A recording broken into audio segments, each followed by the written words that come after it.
কথায় আছে না, রাখে আল্লাহ মারে কে। দেখেন, যে হাদি সংসদে যাওয়ার জন্য সে সংসদ নির্বাচন করতেছিল, মানুষের দ্বারে দ্বারে গিয়েছিল, মানুষকে শিখিয়ে দিয়ে গিয়েছে কিভাবে নির্বাচন করতে হয়, কিভাবে মানুষের মনের মধ্যে জায়গা জায়গা করে নিতে হয়।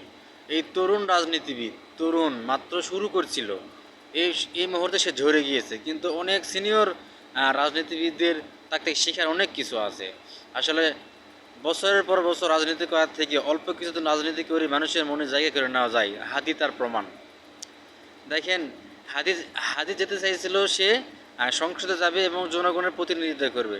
সে দেখেন, হাদি হাদিও সংসদ ভবনে গেল মৃত অবস্থায়, কিন্তু লাখো মানুষ, লাখো মানুষকে নিয়ে গিয়েছে, লাখো মানুষকে নিয়ে সে সংসদে গিয়েছে। তার জীবন ধন্য, আমি মনে করি তার জীবন ধন্য। আল্লাহ তাকে বেহেশত নাসিব করুক, তার কবরের হিসাব নিকাশ খুব সহজ করুক।